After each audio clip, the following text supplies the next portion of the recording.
Merci à tous de nous suivre sur la chaîne Bismart. Vous êtes de retour sur le plateau de Smartech, l'émission où on parle de l'innovation et de la nouvelle société numérique. Dans cette deuxième partie, vous allez voir, on va découvrir des robots et des intelligences artificielles qui s'invitent dans les lieux de culte et les pratiques religieuses.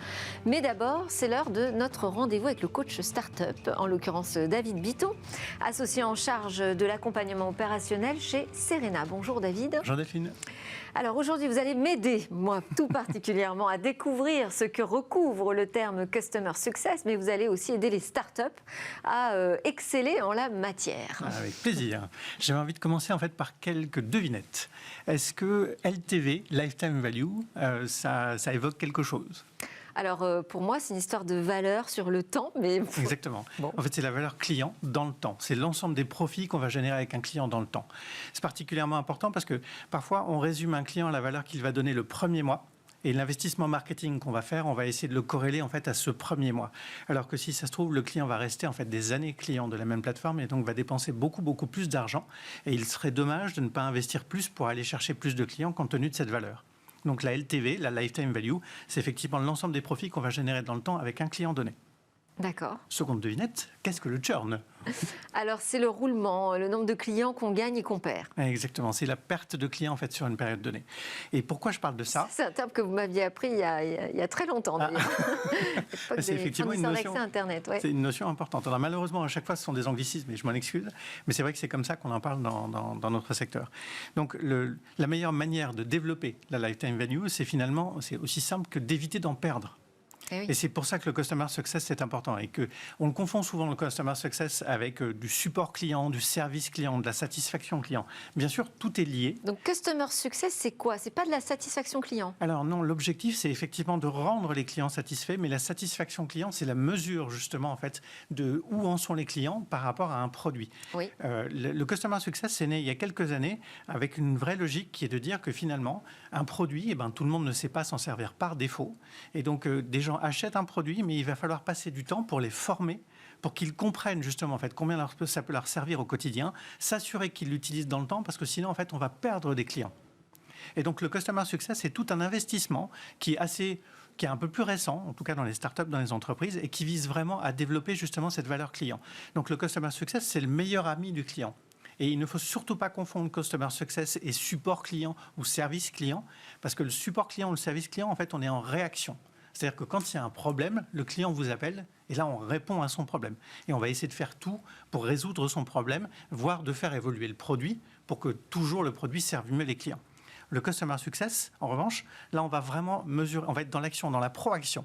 On va appeler le client pour le former. On va régulièrement voir s'il se connecte. S'il ne se connecte pas, on va le rappeler pour lui demander ce qui se passe, pour être sûr qu'il mesure vraiment le retour sur son investissement. Parce qu'au moment, justement, en fait, où il va renouveler son contrat, ce serait dommage qu'il parte pour de mauvaises raisons.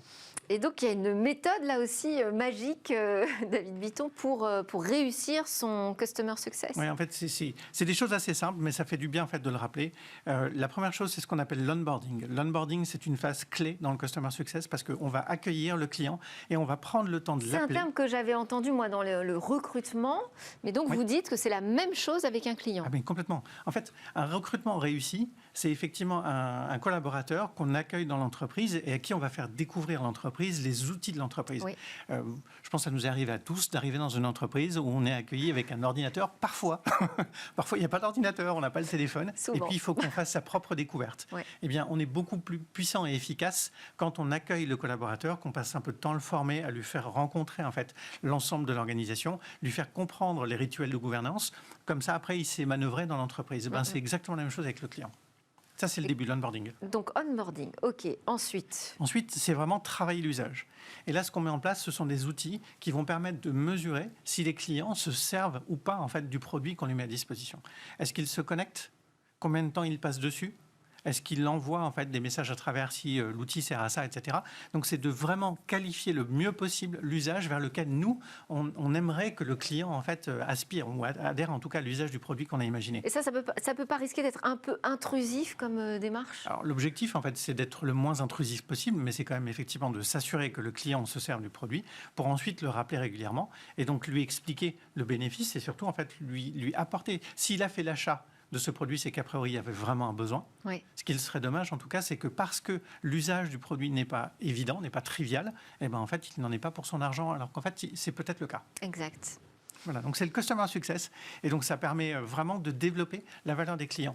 Et quand on met en place du Customer Success, on va vraiment avoir des répercussions sur le churn.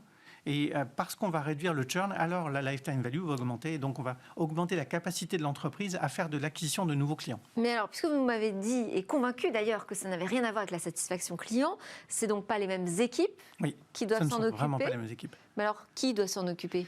Ce sont des équipes dédiées. Les commerciaux? Ah non, surtout non pas. Plus. Alors justement, effectivement, c'est un bon point. Ce ne sont pas les commerciaux. Les commerciaux, ils sont en charge d'expliquer le produit, d'expliquer la promesse en tout cas du produit, de s'assurer qu'il y a un vrai besoin client et donc de s'assurer que le produit est en adhésion avec le besoin du client. Une fois qu'on a fait rentrer le client dans l'entreprise, là, c'est justement le Customer Success qui va prendre le relais. Et son objectif à lui, c'est vraiment en fait d'être l'ami du client dans l'entreprise pour effectivement lui faire donc c'est plutôt les équipes marketing qu'on va l'installer? Non, ce sont vraiment des équipes à part. Des équipes dédiées? Oui, mais en fait la question que vous posez est bonne parce que souvent on se pose la question de savoir où on va mettre. Donc on a ce qu'on appelle des CXO maintenant, qui sont des Customer Experience Officers, donc des responsables de l'expérience client. Oui. Et dedans, on va avoir à la fois le Customer Success et le support client, qui sont deux équipes, j'insiste, qui sont vraiment différentes et qu'il faut staffer correctement toutes les deux, parce que sinon, on va demander à une équipe qui répond par exemple à du support client de trouver du temps pour aller en fait s'occuper d'être proactif avec le client. Et s'il y a beaucoup de problèmes, eh ben, on va plutôt focaliser sur les problèmes plutôt que d'essayer de développer l'usage. En fait, et oui, toute la différence entre l'urgent et l'important. Exactement. Merci beaucoup. Merci David Bitton, notre coach start-up qui est par ailleurs associé en charge de l'accompagnement opérationnel chez Serena. Merci beaucoup. À suivre dans Smart Tech et demain, des IA et des robots religieux.